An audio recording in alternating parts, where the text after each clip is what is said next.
The Almost Perfect Podcast. Welcome to the Almost Perfect Podcast, a celebration of fuck-ups, failures, and falling flat on your face.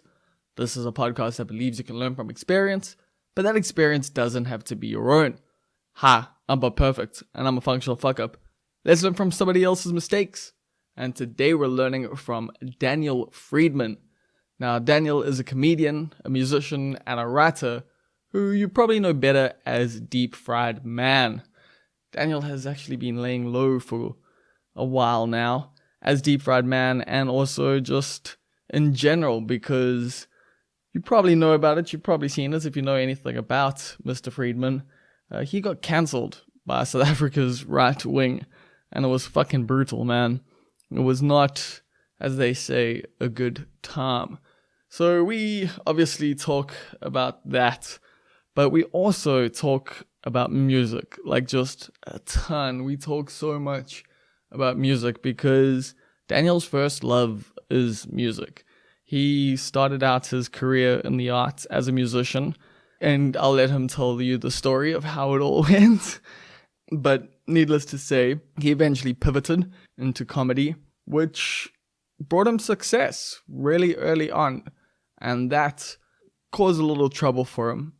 Daniel's actually been in trouble a lot, which is something you're gonna pick up on this podcast. He has, for someone who I kind of have had this image of being a pretty tame dude, a pretty chilled guy, a pretty laid back kind of person, he has really upset a lot of people, and those people have come back at him. And it's really interesting to hear how he's handled all of it and how it's all gone down over the years. And I've got a lot of love and a lot of respect and a lot of time for Daniel. We got to know each other pretty well over music festivals around the country. I think at Splashy Fen, we've done Mealy Pop and Oppie Copy. And each time we've just had some really dope, drunken, I'll just leave it at drunken conversations. And we've had some really deep chats, and I always kind of felt like he was holding back when it came to Deep Fried Man. I never felt like he was doing everything he could with it, maybe. And we kind of chat about that a bit in this podcast, and we get into the intricacies and the concerns when it comes to being someone who's making you a living off of stand-up comedy or off of musical comedy. And the stand-up comedy scene's not necessarily that nice to musical comedians, especially ones that are doing better than, you are. I know I was a bit of a fucking asshole in the early days. I don't know if it was ever to Daniel's face. It probably was once or twice, just knowing me and how I was back then. But yeah, we've had a lot of cool chats, and when I saw what happened to Daniel last year, I was really, I was freaked out, man. It was hectic, and it was not a small thing in any way, shape, or fucking form. It was hectic. It was like the wrath of a lot of fucking angry, right-wing people, essentially, in South Africa. People who got lied to and riled up, and they let their voices be heard.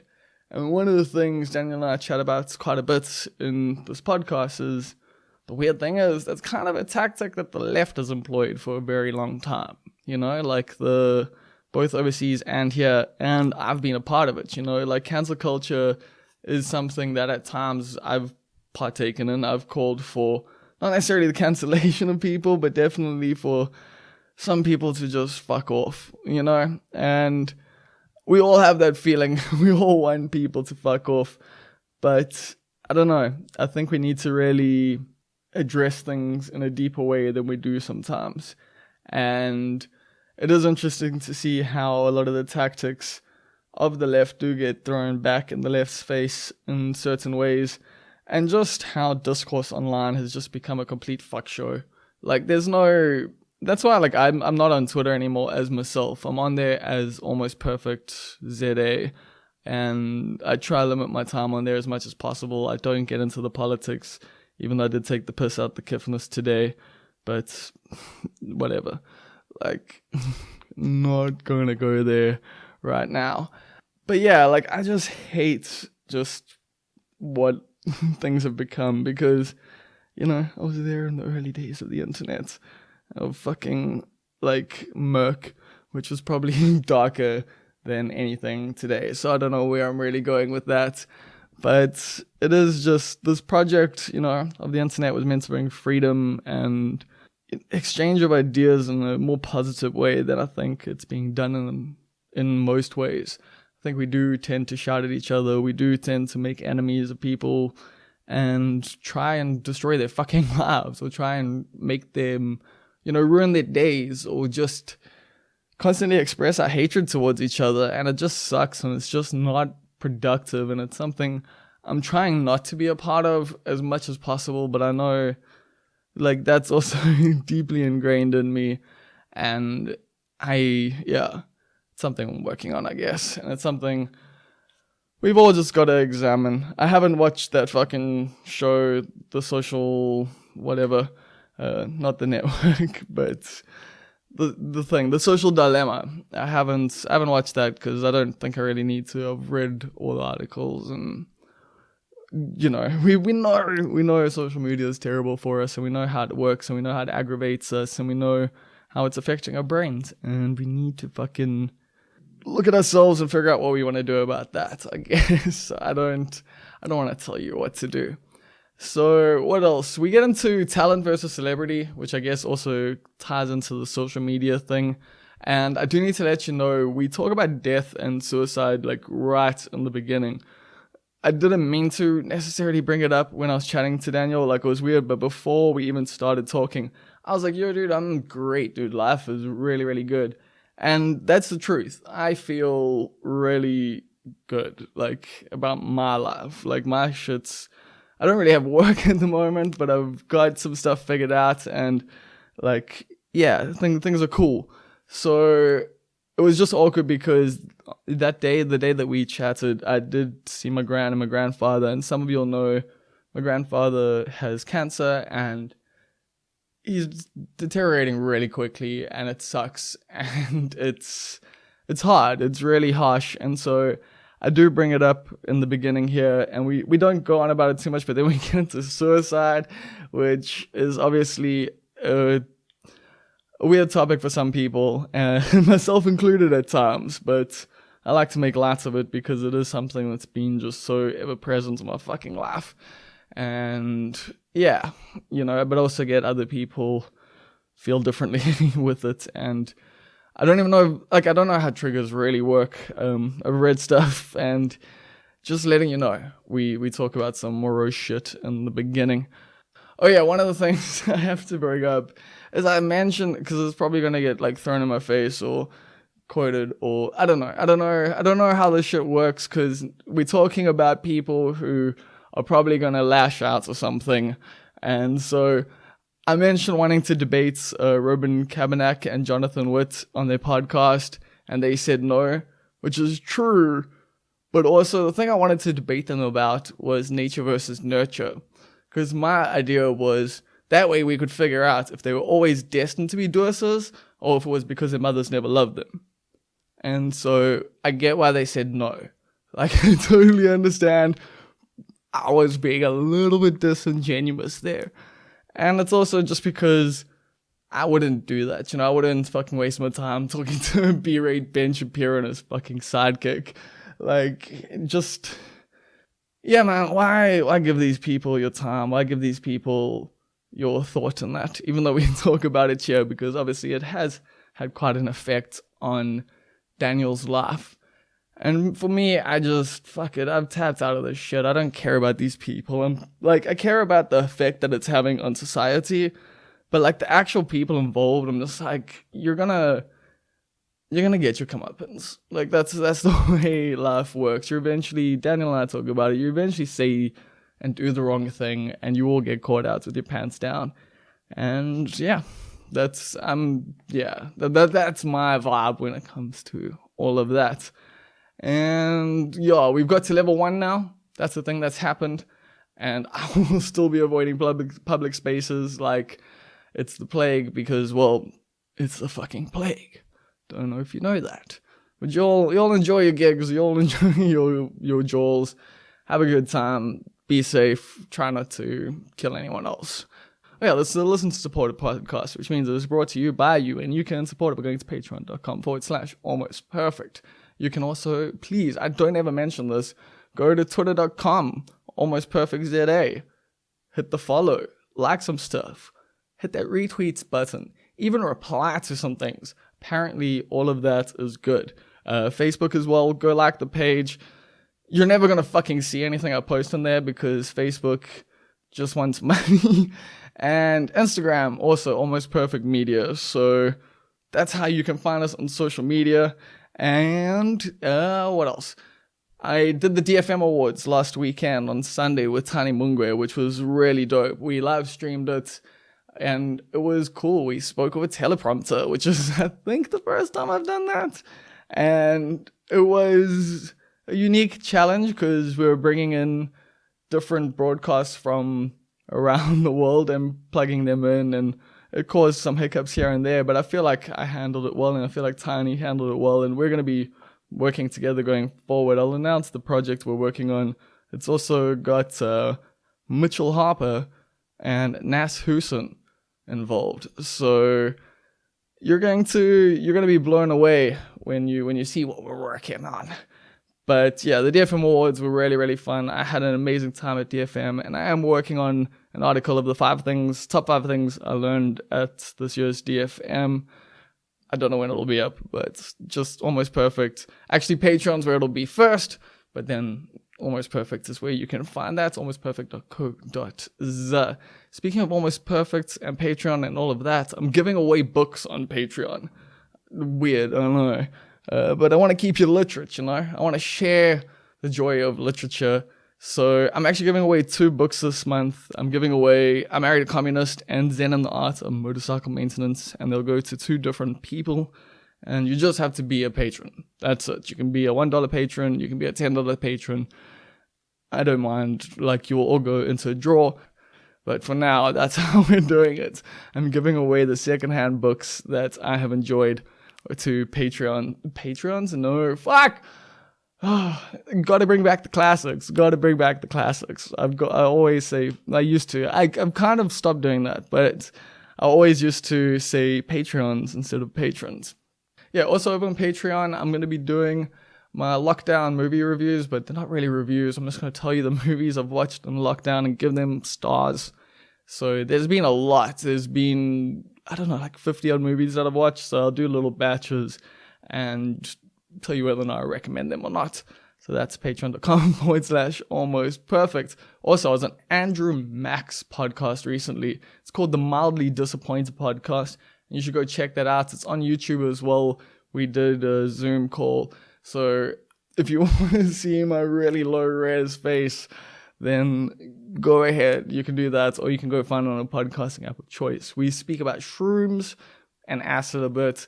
I dig my hallucinogens, so we chat about that, because he digs it way more than I do. We get into spirituality a bit, and we talk about both our understandings of it.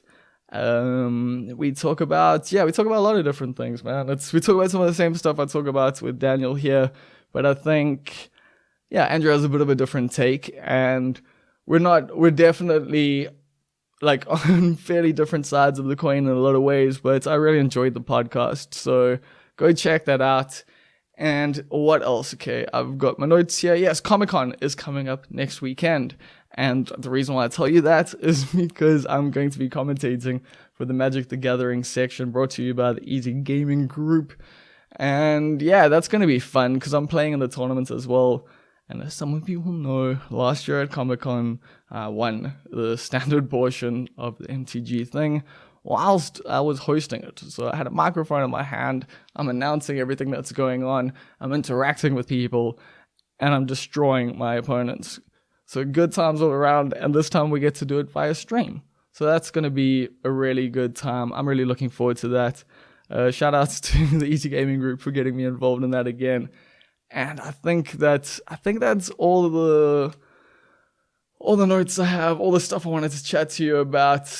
So that brings us now, if you've been listening to this podcast for a while, It's time for the shout outs. Yes, because over on patreon.com/almost perfect. What was that? 3 times now? Yeah, baby. I got it in. I've been told that by a consultant that I need to let you guys know about the Patreon more. I need to push you guys there more, and I need to do more there. So I'm doing that, okay? Here we are. Anyway, over on patreon.com/almost perfect, we've got the titular titles tier. And this is a $10 tier where you can pick your title on this podcast. There's a reason why I say we instead of I, because it's no longer just a one-man band. I've got a whole team working behind me, and they pay me to work for me, which is like, capitalism doesn't even fucking know the game. I'm ahead of that shit. This is next level exploitation. So, Chief Sales Officer of Subtle Heresies in the Greater Overberg region, Rousseau, shout outs to you. Shout outs to Karan Slemon, who is the Almost Perfect Youth Group leader. Shout outs to Julian, who is the king. And shout outs to Stephen Olivier, who is the executive producer. Lastly, we've got Vashendra Naidu, who is my spiritual advisor. And that is the team of shout-outs that we have for this week, for this month. And yeah, man, if you wanna get shouted out on here, sometimes you get a little bit more flavor on that. You know, sometimes you get a little bit more sizzle with your name. But this time we're coming at you with the concise version, where I then talk about the concise version for a while afterwards, because that's how comedy works, apparently. Patreon.com/almost perfect. And with all that shilling, it's now time for the Almost Perfect podcast with Daniel Friedman. So how are you living, Daniel? I'm living well, I guess. I'm living in my house with my wife and my 2 kids, and both of us are working from home. And yeah, I'm not going out much, like, most people at this point. Been smoking a lot of weed, although I've just run out, so now I'm going to have to give my brain a rest. I haven't been drinking a lot. You could just get more weed, you know? No, I know. This is actually what my friend who provides me with it said to me, but He I would, get into though. this. He's got a vested interest. He does. But when I said no, he did say, well, then someone else will just buy it. I was like, you don't need me to buy it, do you? And he said, no, someone else will. So he's clearly not desperate. It's there's a lot of demand for it. Especially during lockdown. I mean, I'm smoking at the moment, so like that's one of the cool things about being able to do these over Skype is I've actually had a couple brandy and cokes. I'm now having a joint, and I'm enjoying my night, because I had a bit of a rough day just because I had to go visit my gran, and my grandfather has cancer, so we're dealing with that. But like, I'm in such a great place other than that, it's such a weird juxtaposition.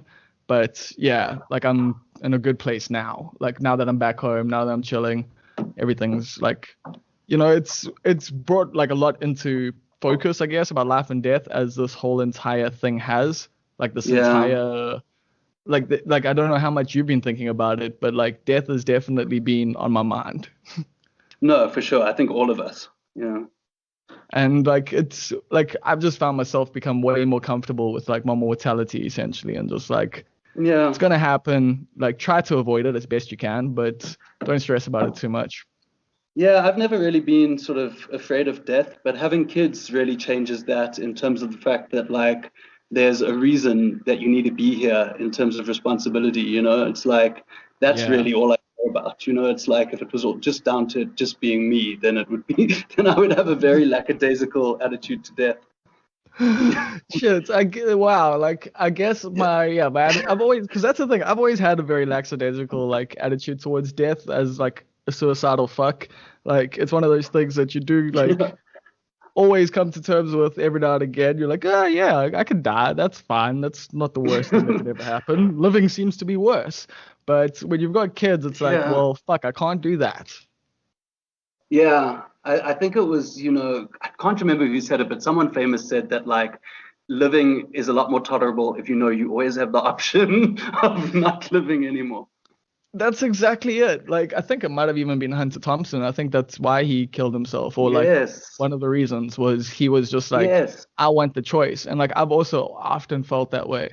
It's just like, I'd like to be able to go out on my own terms. Sometimes you can't choose it, you know? Like you Yeah, walk yeah, across the road, you don't look both ways, and then hey, and but like with Hunter Thompson, it is very much a case of like he was one of the first suicides I've ever seen where you don't really your first reaction isn't like, oh shit, that poor guy. You know, he left that letter and stuff, and it was very much like a consensual thing that he wanted, and he just felt he'd done what he needed to do, and it was almost like you could respect it. yeah, and it's also in a weird way, like because he's Hunter Thompson, it almost normalizes it for other people in a way. Like, Yeah, like I think that's pretty cool. Like, I never really thought about that because his legacy is in other ways, but it's kind of cool that even in death, he kind of left like a bit of a legacy.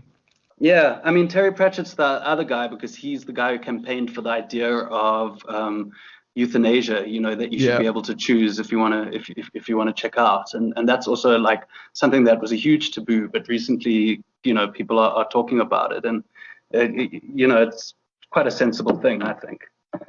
yeah, definitely. Like, like depending on if you're depressed, maybe not.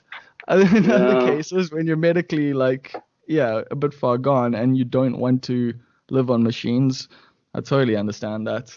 But this has yeah, been me a too. pretty depressing start to the beginning. Morbid. Sorry, I didn't Well, not mean to like necessarily depressing, just morbid. nah, just morbid. But yeah, I didn't mean to bring that up, but it just it came out. But yeah, man, like one of the things that's like I love about you and your history is that you actually wrote for one of my favorite magazines, like one of the most influential magazines in my life. And maybe not your writing necessarily, because Yeah. I can't remember all the writers, but like that I hate that about SL magazine because there were like so many dope writers, but I can't remember who was a part of it the same way that I remember Blunt. But like, But also fuck, when you're young, it doesn't make that much of a difference, who's writing the thing. It's not like when you get older where you like checking bylines and stuff like that. The main thing is just what you're reading. exactly. Like, it's just like, okay, what's this new album? Because SL was like always put me onto the coolest shit. Like those CDs that they would compile and just the reviews that they Mm. had, interviews, everything. It was really like something that at a time was just fucking like had its finger on the pulse, I think. Yeah, absolutely. I mean, for me, I kind of grew up on it too, and it was like, well, it was around, and I loved it as well, and I used to collect the CDs and whatever, and yeah, it was very exciting for me when they let me come work for them. How did that happen? I was at the Mail and Guardian at the time, and I just submitted my CV when they asked for a entertainment writer or something along those lines, and I got it. That's simple. Okay. Okay. Then we have But to go to it before was that. it We have was to. simple. Sorry, before we carry on, I just want to note that like I was at SL basically as it was dying, so that also means a lot, and it's also like probably in its least influential phase as well. When it was in paper. Yeah, well, it was on paper, but then yeah, it went from like nice glossy magazine paper to like honestly like shitty paper, and then It was there like was the talk Free of for All magazine. yeah, and Trying there to was steal. talk about yeah, there was talk about it like just being dished out on campus. I think that's how it ended up. It was just Yeah. dished out on campuses, which was a bit like it was a bit of a bad ending for compared to what it was. Yeah, but I guess like that was also around the time Blunt died, and like quite a few youth culture magazines, went the way of the dodo, and I think that's because the youth were on the internet. Yeah, what was the one? Stefan Nodea had one, and then there was one That was school C Session. session, and Session then Session lasted for a while, and Stefan is someone I'm gonna get on here because he's doing the lake, and he's managed to make that work for years now. yeah, I mean he's really got a good vibe in terms of managing to kind of get jobs which seem like fun jobs, and he just even in an atmosphere where having a publication is probably the hardest thing to do. Definitely. I mean, I remember chatting to him because he bartended at Unit 11 after Session went down. And then, like, he told me stories, and, like, I was always just in awe and always just, like, respect to you, dog, for keeping, like, Yeah. actual print alive. And then now he's doing it again with the lake. And, like, that, I don't even know how they do it. But, once you're in the industry and you kind of have the contacts and you know who, like, to talk to for ad money, hey, you can make things work. But back in the day with SL, it was all about distribution. So I think Yeah. when there was also, so what happened was, so there was SL and then there was Hype Magazine, which was the hip hop one, which I think is still alive. Mm-hmm. And we were sort of sister publications. And I remember that Museum Charlie, who was the editor at the time, they were like next door to us. And we had a very kind of cool vibe in terms of the fact that like SL would sometimes cover hip hop. And so there'd be a vibe of like, if there was something which was a little bit too electro or a little bit too sort of eclectic to be pure hip hop, they would send it our way. And we had quite a cool vibe. And what happened was that there was a company of like, I remember that there were like born again Christian guys who ran this company, and they were a publishing company. And the other thing that they had at that point was all these like animal magazines. So they had like Horse Monthly and Cat Weekly and whatever those things are called. And then they took over Intelligence Publishing, which was SL, and then they had to decide what they kept and what they didn't. And they hated SL magazine. They thought we were like satanic or something like that. Well, I mean, SL put titties on the cover, like. Yeah, no, exactly. So they had to make a decision, and in the end, they decided to keep Hype, which I'm glad they did. Hype was, but I don't think it's because they loved hip hop. I think it was because Hype was literally the only publication at Intelligence which was making money. And SL was breaking even, which might sound shit, but it was actually quite good compared to a lot of, it wasn't losing money. So we felt that the guy and all the guys from that publishing house, that their decision not to renew SL was more of like a personal decision because, it wouldn't have cost them anything to keep it running. If anything, they could have probably made it profitable if they wanted to. Well, there's always politics involved in literally everything. Okay, yeah. I felt so bad for the Hype guys because then they moved. We were in Parktown, like really central, this cool place in Parktown. And then when they got bought by the Born Again Christians, they were moved out to Four Ways, where there was like a horse estate. So you've got like the coolest hip hop magazine in South Africa, or probably the only hip hop magazine in South Africa, operating out of this horse estate in Four Ways. And I remember the guys at Hype feeling very embarrassed about this. I feel like that is just a metaphor for South Africa. And Joburg especially. I mean, Durban's got it too. A lot of stuff is funded by not necessarily born again Christians, but born again Christians and various white dudes with money. And yeah, like they buy black businesses and things get a little awkward. Yeah. Well, I certainly know that Hype is not what it was. And I don't know if that has anything to do with that, but who knows? Yeah. So you started out the Mail and Guardian. Well, I started out, not in terms of starting out as in my first journalism job. I in fact, like, I have this weird sort of habit of doing things kind of backwards, like in terms of the fact that I was an editor before I was all these other like sub positions for JHB Live, which was just basically a website. Cool. But I mean, at that point, it was quite a big website because this was before Facebook, and JHB Live made their money from being like a kind of a cooler thunder.com. And you remember Thunder was like, they were the guys who would go and take your photo at gigs and stuff. Yeah, I remember. And so JHB Live had quite a big role in that. People would like go online on Monday to see all the photos of them being drunk on the weekend.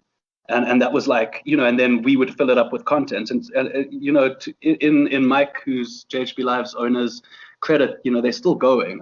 He started a whole content business, but he's managed to keep it going. But I learned a lot at JHB Live because it was really like anything goes. It was like Mike would leave the office, and the designer would convince me to smoke a joint, and we just like it felt like we were just messing around, which was great. And we used to try and do really cool content, and it led me to some really bizarre places like that story that you once chatted to me about Waddy Jones and my fight with Waddy Jones. That happened at JHB Live. And another amazing story from JHB Live is, I don't know if you tell us the story. Tell us that story. So the first story is that at the time, Waddy Jones had just finished with Constructus, and he had started something called The Fantastic Kill, which was basically just himself and Cybot, who he called DJ Fuck at the time, and he called himself Tumbo jumped on the didn't he? Yeah, and then MC Totally Rad, and then his wife was starting to, at the time was his wife Yolandi was starting to rap as well, and then Spook was all over that album as well, and then my review of the album was basically slated the album, but it was a bit personal. But that's because you're an idiot who can't understand hip hop. Like to this day, I think that it had some cool tracks. Like it had Super Evil, which was great, obviously, and Yeah. it had some other cool tracks and some very good lines. But still, listening to the whole album from beginning to end is a challenge for me. I And probably do skip a few more I mean, I haven't listened to it in yeah, years, but I probably do skip a few more tracks than like I remember. I kind of just yeah. go to all the spook parts. Like, Yeah, no, first. absolutely. Me too. I love this book parts. And I said that in the review. And the other thing I said in the review is that I think very, very important is that the review wasn't negative so much as it was like it went into Waddy's psychology a bit, which I maybe shouldn't have done. But it was basically what I'd felt at the time is that what he had done is he'd had a series of projects. And then as soon as the projects got traction, he would say, screw it. And then he would leave and start something new. And so I Yeah. mentioned that. And I think I called it weird at one point, which is something he really took offense to. But anyway, so I did this review, and then underneath it, we get this comment. And then it becomes clear when we check out the email and when the comment is from Waddy. And he says it's from Waddy, but we didn't believe it at first, but we found out it actually is him. And it was this thing, even longer than the review itself, just hammering me and like saying how unimaginative I was for using the word weird and what I said about Yolandi not being cool. He just was really, really, really upset Oh, about it. wait, did he fucking he might have written a line about you. I'm not weird, Um, you're weird. I fit right in like a cock in your mother. yeah, yeah, I think so. I mean, often, even in the One D Unfoot song, like I don't want to claim credit for this, like or whatever, but in the One D Unfoot song, he says, "I got sick and tired of being treated like a stupid fuck up, so I fucked my enemies up one time and blew the fuck up." That line, and it's like I kind of think I was one of those enemies because in another thing he was like, "I was sick of being called weird and whatever." Like, so I think that somehow this JHB Live review really affected him, like I think a lot more than it should have. And then it turned into this like long, because obviously he was like part of the scene and one of the cool guys, and Mike from JHB Live didn't want to alienate him. So then we were like, how can we placate him? And so what we decided, he said he wanted a column. So we said, okay, fine, you can have a column. And he said, okay, but I'm not going to write the column, I'm going to draw the column. And we were like, okay, you can draw the column. And so he said, you're not allowed to edit it or take anything out to change it. And we were like, obviously we won't. It's a cartoon. And so the first one that he drew was like him elaborately killing me. And it was like this like whole long cartoon about him killing Daniel, basically, which was like, I mean, if I think back, I want to find that stuff. I'm like honored in a way. But the other thing is that he said he had cursed me. And I actually later on in my life, I like read up more on like, chaos magic and all that sort of stuff, but and if anything, if I knew what I knew then about chaos magic, I might have been a little bit scared of being cursed. But at the time, I was so both oblivious to it and skeptical of it that I just didn't care. And I think, which was good because, if you do believe in that sort of thing, magic only works on you if you believe it up to a point, supposedly. But so he cursed me, and I don't know whether my life's been a fuck up ever since because of that curse or whatever. But that was what he chose. And but that's not, I think, the funniest story from JHB Live in terms of like personalities. The funniest story was Bad Brad. Do you remember Bad Brad? Oh, from Big Brother. The guy who took no, that wasn't the guy who took his shit, was it? No. The dude who took a shit was the guy who won. Then Bad Brad was kind of like in all these reality things, there's always this guy who's like the loose cannon. And, Yeah. It's always quite popular because he's the loose cannon. Like, as in, he's one of the guys who comes to mind first because he just was outrageous and he did weird stuff. And he's just a big fucking chop, basically. But, so then, when it was done, he kind of got a taste for celebrity. I think this happens a lot. When you this is an aside, but when you look at Katie Hopkins, she started out as like a contestant on one of these British reality shows. Oh, I had no idea. She did, and she's a celebrity just because of that. And it's the same thing with Bad Brad. It's like once you get the taste of celebrity, you just want to sustain it. And what he did is people don't remember this, but he started a political party. And his slogan on his poster was criminals, fuck off. But when you spell fuck, FCUK? Oh, and wow. that was his poster. It was Did criminals, FCUK off. By who? Criminals? I don't know. No, by FCUK. No, he didn't. A French Connection UK. Oh, but there's a brand. No, he didn't, luckily. But then the other thing is he was in a porno, and then he had gotten into security, and like he had so all this stuff had happened. That And sounds like so Mike amazing thought it would be like oh yeah, I mean, like he was very much oblivious to how much of a parody of himself he was. So I think Mike lined up this interview, and I think he thought he was going to be like just made into a complete hero in this interview. And instead, I basically did it from the perspective of what a fucking douchebag.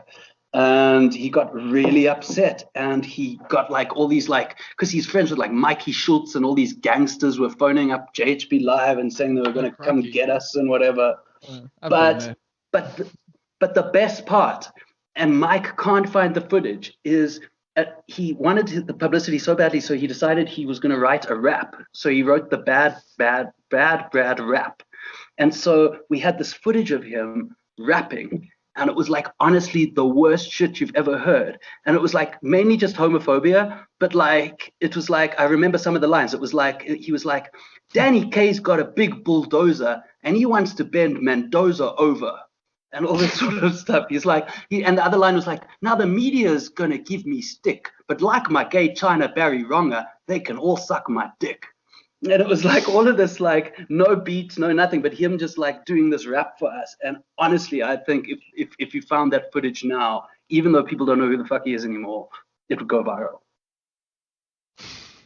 I mean, this was like the pre-viral days.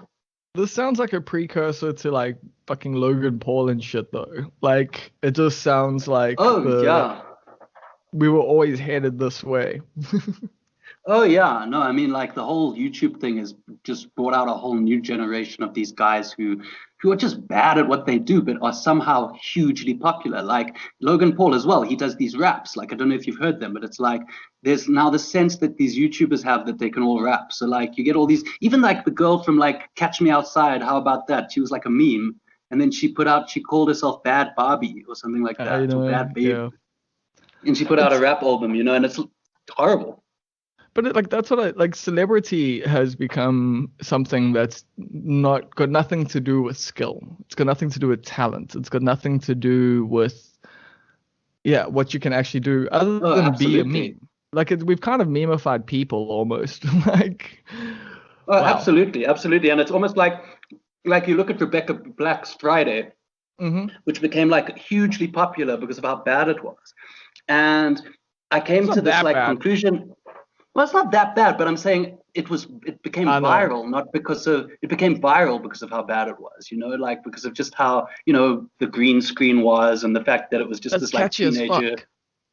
Yeah. Well, you can defend Friday, but I think the point I'm trying to make is that I kind of feel like nowadays it's like you probably have more chance of being hugely, well known by doing something shit than you are by doing something good, because there's so much good stuff out there. I mean, like when I was in New York years ago, like I was blown away by the fact that you'll see someone on the tube who's just every bit as talented as someone you'll hear on the charts, and they're just completely unknown. Whether it's a solo woman playing acoustic guitar and singing, or whether it's like a dude rapping and drumming on the tube, it's like you just see such talent, and there's just so much talent out there that it becomes almost it almost becomes downvalued because talent's easy. But then to be completely awful is something else. It's so easy to go viral these days just by being completely awful. People will be just because it's almost like mystifying to see something that's so bad, but then someone's just put it out there. I guess it's transgressive in a way, but it's not like transgressive in any way that's useful. Yeah, I mean, who knows? Also, it's like you think, like I want to diss all these YouTube guys, and the fact that like half the videos out these days are people watching other people play games and all that sort of stuff. But at the same time, it's like, I think at the same time, it's like someone my little brother's age who was part of that sort of generation. To him, it seems completely normal. And when people complain about it, it seems just the same as like any old person complaining about what went before. I liked Eminem, growing up. Like, because you do like these bad boys, these people who present themselves as like, I'm against the system, I'm like bad, fuck everything, fuck everyone. Meanwhile, they're millionaires who live in mansions and just continue this charade essentially of like, because at one point, like he was kind of, he was from a trailer park, he, lived the life. But then eventually he just becomes this cheesy dude. And now you look at people like Logan Paul, they're basically just real, like Eminem, like real life Eminem's kind of, but not really, because I can't believe they're actually like that in real life.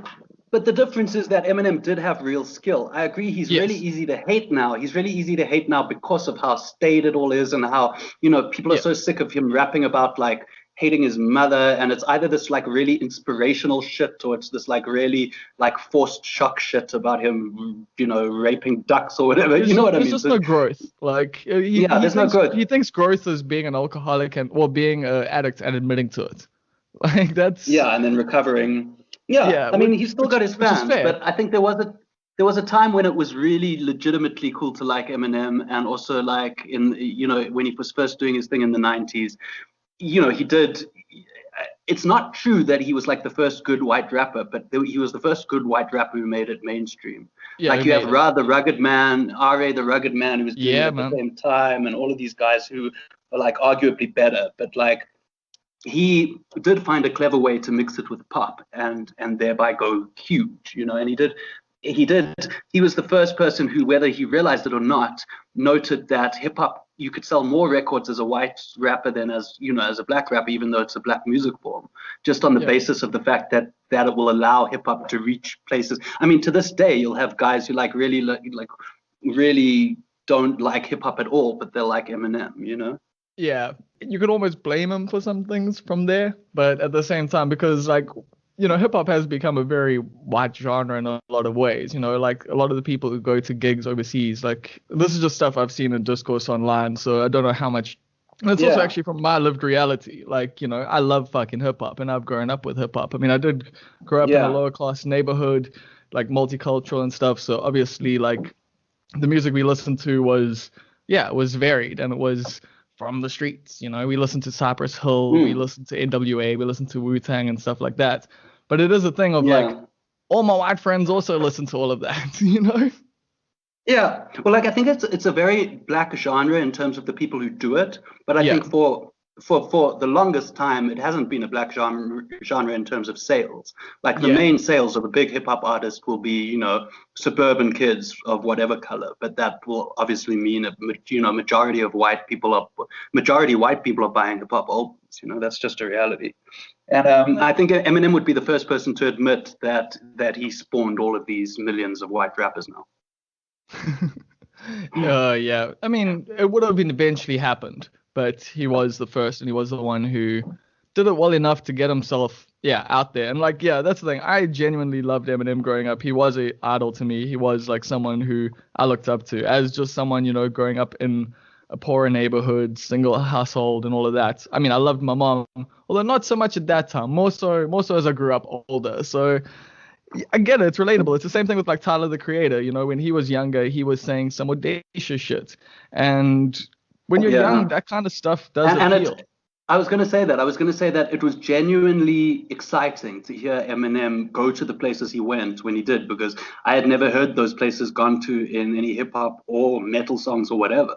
And it's the same with Tyler the Creator. If you were young growing up with that, his early phase when he was like basically doing, he hated the term, but it was almost like more likable horrorcore.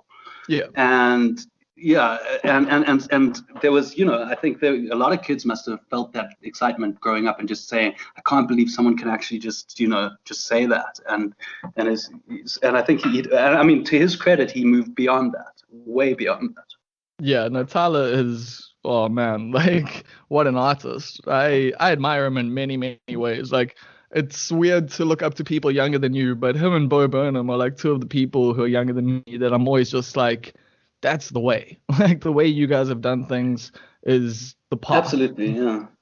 Yeah, it's Like, very inspiring. And as an older person, you kind of think like, what was it that stopped me? Because I think that's a lot of Tyler's message as well, is he's always going on about the fact that, you can do this as well.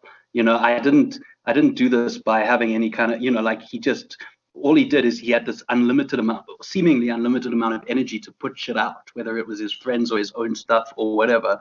And self-belief. he's like this model, yeah, and the self-belief, exactly. And I think that's probably really what it comes down to at the end of the day, is when I was his age, I had fuck all self-belief.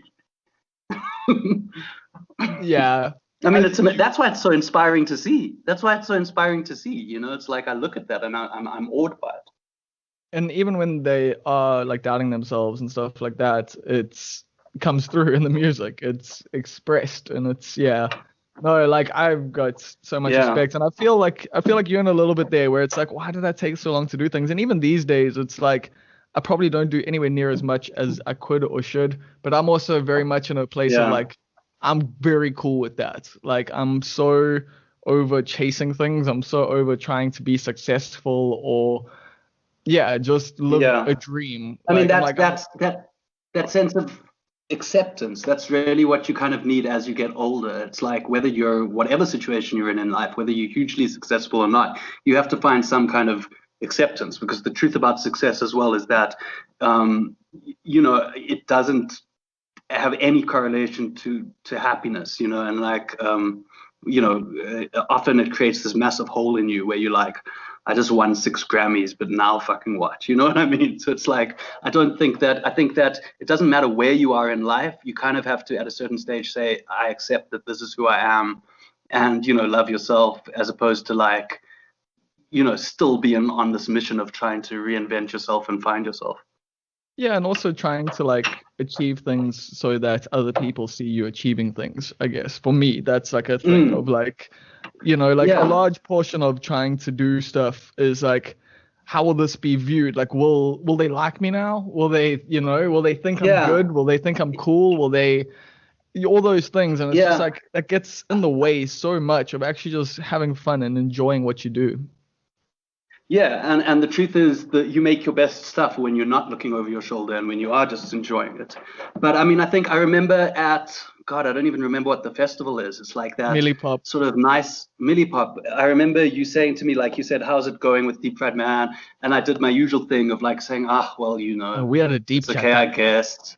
Yeah, and I remember you saying to me like whenever I talk to you about it, you always seem like dissatisfied with it. What's up with that? And I think it was exactly that thing that you've just spoken about. Is that my problem with Deep Fried Man for me is that when I went from being like a very unsuccessful sort of folky artist to being a comedian, it was a lot of instant attention. In fact, I would say that I was most sort of famous-ish in the first few years I was doing it. And I think that made an impression on me where I struggled to get out of that thing where you're doing it for the sake of success. And I lost the thing that I had when I first did it of being able to do it just for fun and just to, write songs because you find them funny. It became a job for me. And also, as you must know from the comedy scene, there's a lot of sort of social anxiety. Obviously it's up to you as the individual, but there's a lot of potential social anxiety around all your colleagues and all your peers in comedy doing Yeah. better than you, and it's like a poster comes out and you see everyone's faces on it and you're like, I should have been on that poster, and all of that sort of stuff. And then it's like you're meeting up with some guys and then the first thing they say to you is, are you busy? And then you have, like some guy says he's got 8 million whatevers and campaigns and shows, and then you Yeah, don't I got have them. And 80,000 views like, this week. And you're just like, shut the fuck yeah, up. Like, yeah. So it's very easy to have status anxiety within comedy, and I think that's probably where things started going wrong for Deep Fried Man, and probably where I became aware that it was not going to be this like thing that's going to last for that much longer. yeah, because, well, how did it start? How did Deep Fried Man start? So musically, I before I became I went to JHP Live, before I went to the Mail and Guardian, all that sort of stuff. Before I was a journalist, went to university, and then I came back to Joburg, and then I just wrote these songs, and then I managed to kind of like beg money to go and record it as an album, which I did. And it was under the name High Society, and it was just me and the producer. But then I handed over some of the tracks to Richard Rumney, who was like, Oh, fuck kind of kind of a distant friend, and Richard the Third, and he remixed them, and Ramzan then these days, yeah.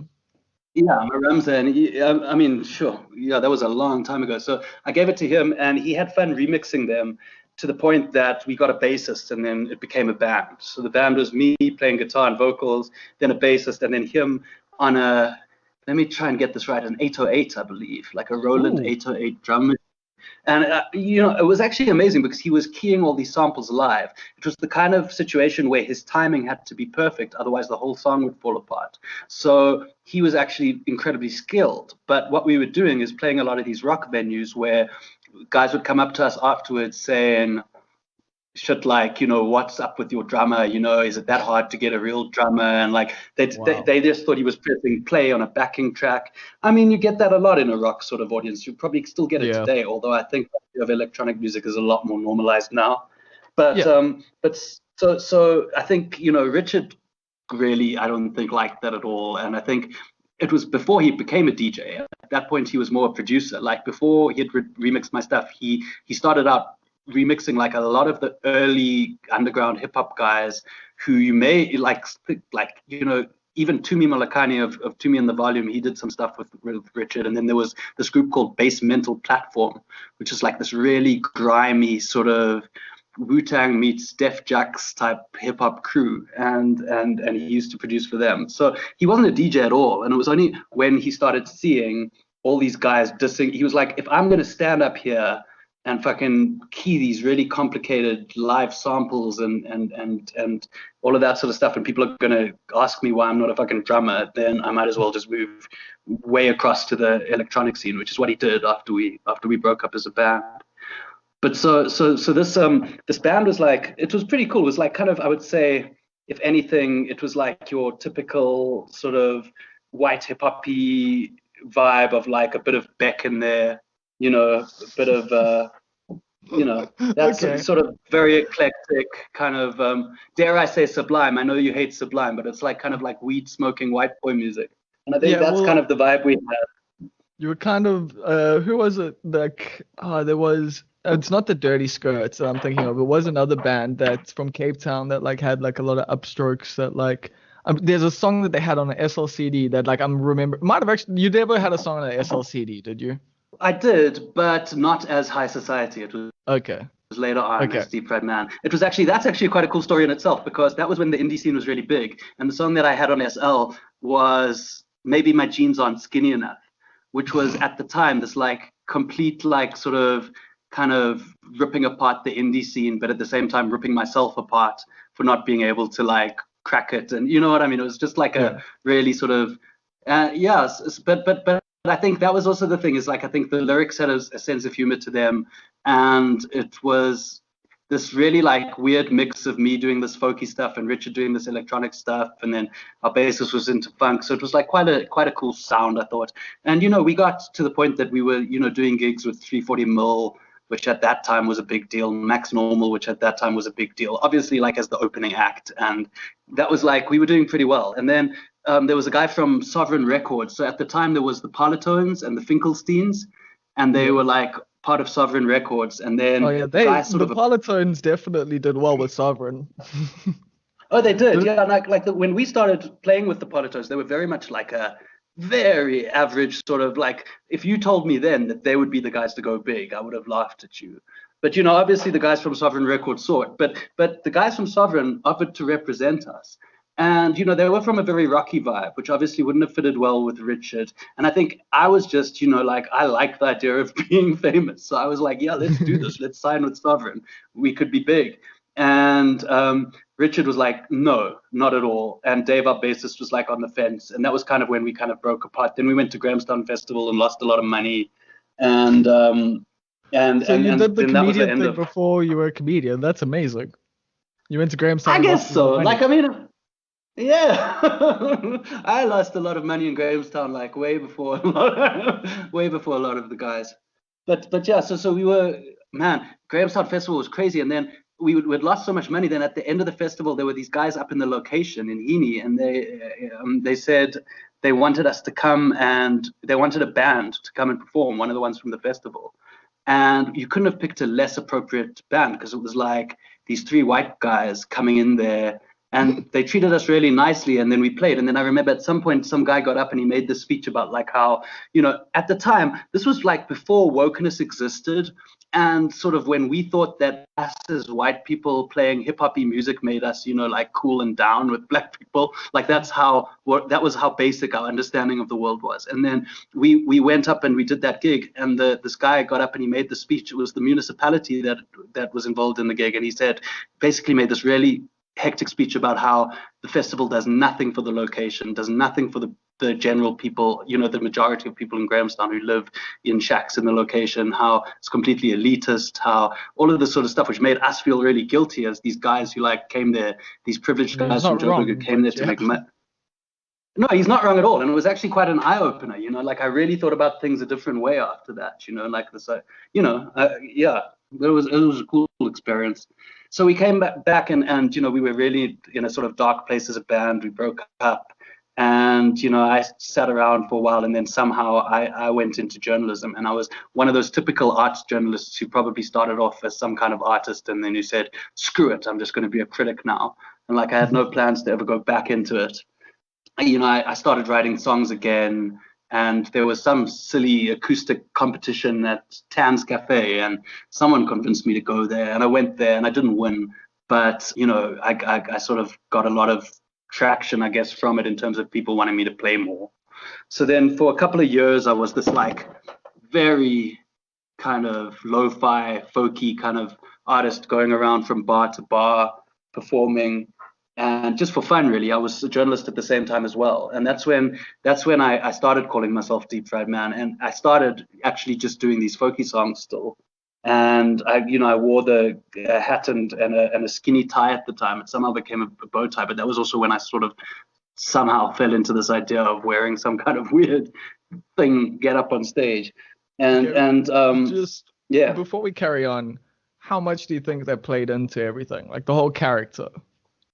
Well, I mean, it was conscious when I became a comedian that I wanted the character, and that, like I think it was a new thing for people to see a comedian whose name wasn't, Joe whatever. It was Deep Fried Man. I think the name probably contributed to people taking an interest in it at first, and certainly the idea that, like, I guess you want a recognizable, thing, whether you're a band or a comedian or whatever, you want a recognizable thing. And like, I like the idea that, like, if you had a silhouette of Deep Fried Man with the hat and whatever, you'd still probably, and a guitar or whatever, you'd probably still be able to tell who it was. So it was definitely a conscious thing, and I definitely did contribute to it, I think. Okay, cool. We can carry on with your life story there. So then Deep Fried Man was like it was, some of the songs I was singing at the time were incredibly sad. It was after I'd just gone overseas and my girlfriend had cheated on me, and I'd written a lot of the songs overseas when I was really lonely, like walking around not knowing anyone in London or whatever. And I put out an album called Deep Fried Man Is Not Amused, which my friend Yaku made in his bedroom.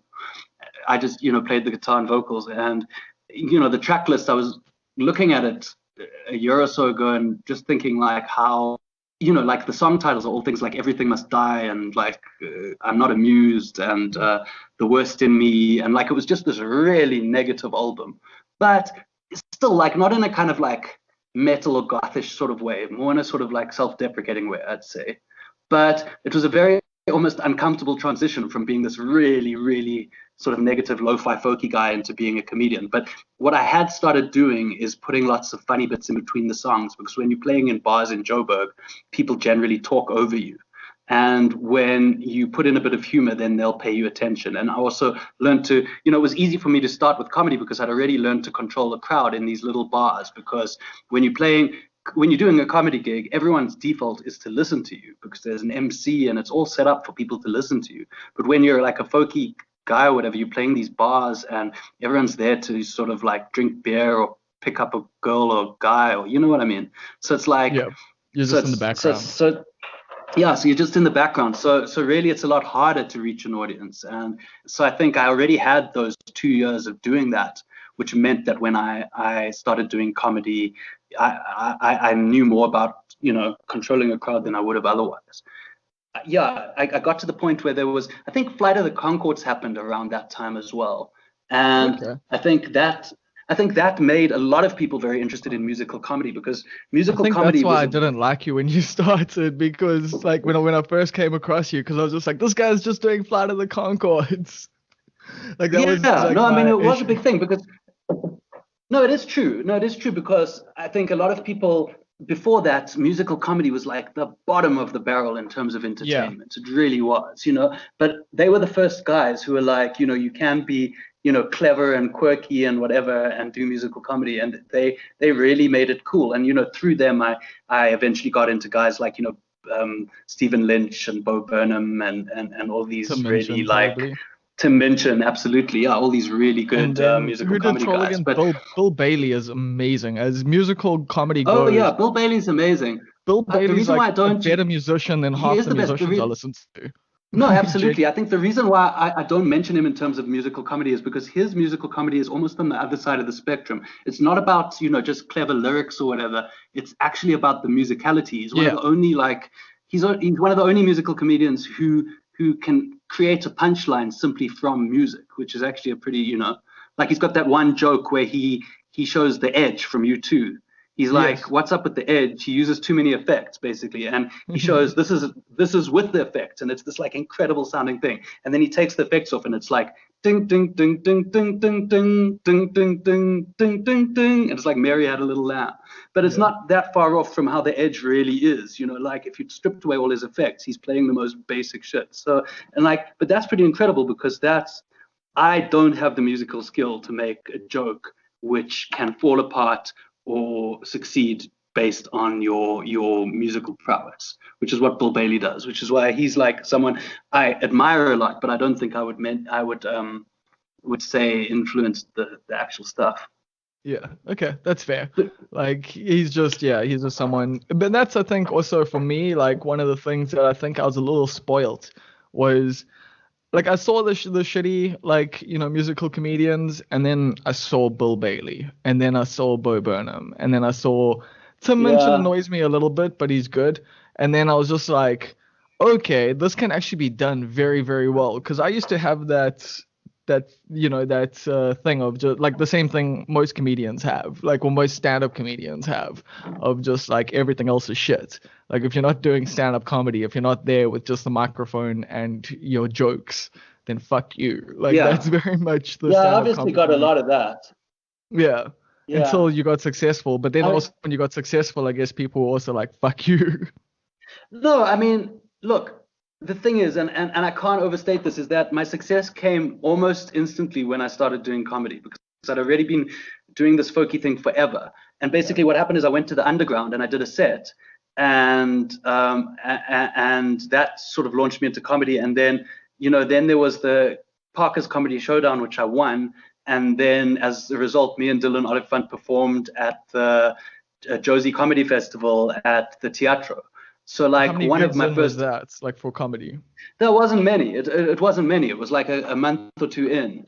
And I mean, God, it's really, if you look at it now, it was an incredible year at the Parker's Comedy Showdown because it had Tats and Konzo, who, you might think, how the hell did me and Dylan beat Tats? But Tats really started growing after that. You know what I mean? It's like he was bubbling on the Yeah. scene for ages, and then at a certain point, he just got amazing. But that hadn't happened yet. But he was on there, and he'd already, obviously showing promise. Dusty Rich was on there. Oh snap. Yeah, like Dylan, Dusty, all these guys. This was this So massive killers. year. Yeah, it was a massive year. So, and then one of the guys on the lineup at the Josie Comedy Festival was Trevor Noah, and Trevor Noah saw the stuff and he was like, "I like it. It's different. It's quirky. Please open for a run of my show. Scratch That." So this was one of my first performances as well. Was opening for Scratch That, Did he and have a then DJ through for that, that? he didn't. He should have. I have no idea why he named it Scratch That and didn't have a DJ. But yeah, I mean, this was like probably his last ever run of shows in a smaller venue. I mean, it was still incredible. It was like he would fill that venue up like 3 times a day. They'd pack in like 3 shows. And he was already, at that point, he was like the CEO of Cell C, which was like a silly campaign Cell C had done. But he was like definitely the most famous comedian in South Africa. And then, so my introduction to comedy was as a success. And that obviously created a lot of hate among the other comedians who had been like, also because they couldn't necessarily see what my background had been, or how many years I'd been like thrashing it out on the folk scene or whatever. Maybe they knew about it, maybe they didn't and didn't care. But the point is, they just saw me as this guy who just, guys like Simi, who I'm now friends with, but like at the time he was like, you just fucking came, like I think there was a lot of that resentment. And I remember when I won the newcomer award, like it was a lot of the guys, I'd beaten a lot of really, really good guys who then would obviously go on to be a lot bigger than me, but like such as Poor Pops. And I just remember Poor Pops being hugely mad at the time because also I was, one of the only white guys. And it was this sort of sense of like I didn't deserve I really felt like the backlash was almost instant. It wasn't like I had a period of, the backlash was almost instant because, like you say, I wasn't just the guy in the microphone with a microphone. I had this guitar, which was seen by many as a sort of either novelty or a crutch. Not only that, I hadn't been on the scene with all these guys coming up and like in doing open mics for 5 years before. Because that is a big part of the comedy journey, is sucking with other people. Yeah. Like, no, absolutely. And I've always said it. So I've always really wanted to master the art of stand-up. And the reason why I didn't, or whether it's an excuse or not, but the reason why I feel like I didn't is because I went through a period when I wanted to try. And then I would go and I would do open mics. And then people would be like, but this is Deep Fried Man. Where's his guitar? And what's he doing? Oh, he's just told a joke. It fell flat. It died. What the hell is going on? And at this stage, I'm getting corporate gigs, and my money that comes in, it depends on me being like a well-known comedian. And it's like almost damaging for you to go out there and learn from scratch because everyone's not looking at you as being the new guy. When you're the new guy, you have a lot of leeway to suck. They were looking at me as being already a successful comedian, so therefore I was supposed to be good. And so I really felt like I could have pushed through. Really, there's that effort factor as well. But the point is, I felt like I was denied in a way that period, that really vital period that comedians go through of finding themselves, learning how to suck. And you find a lot of the biggest success stories, or the guys who did something quite different, really had a long period of being completely and utterly unknown and hated and not cared about until they finally their stuff clicked into place, which was a very different experience to what I had. But you kind of had it on the other scene, although you had some success there as well. So I don't really know. Like, yeah. Sure. I mean, like it's always like my musical success was always like a case of almost being successful, but not quite. Never actually getting there. So, but that was the story for most musical acts back then. I think the 2010s and the 2000s, the 2000s mostly was a period of time where bands almost made it. Like so many bands almost made it. Like we all heard them, they were on the radio, they were gonna get signed, but there were dodgy deals. There was, they were just things fell apart for a lot of bands. You had to play the game to actually be like the Parlotones or the Dirty Skirts or the Fuck Off Police Car. Or the Fuck Off did it on their own in the beginning and then played the game. But I think what they did is they tapped into a sort of because alternative Afrikaans music had really sort of, there's the historical sort of alternative Afrikaans music like Johannes Kerkorrel and all that sort of stuff. Yeah, and then there was Boo. But that had long died. And that wasn't and then there was Afrikaans. Boo, but that wasn't Afrikaans. And although he later became a sort of like Afrikaans cult figure, like Chris Chameleon, when we saw him perform, he didn't have an Afrikaans accent. He had no Afrikaans in his songs. We just thought he was, Or when Francois first started singing, he definitely did not have Afrikaans accent. Did you ever hear New World Inside? Oh yeah, he had that. Yeah, he had that forced American accent. Yeah, that forced American accent, absolutely. But I think what he did is he managed to tap into the like sort of young, cool Afrikaans guys. They didn't really have a music of their own at that point. And when Fuck Off Police Car came along, it was like, fucking, not only is this shit like as good as what we would be listening to otherwise, but it's also in our language, and it's so I think that was like really you get these was because it was just good.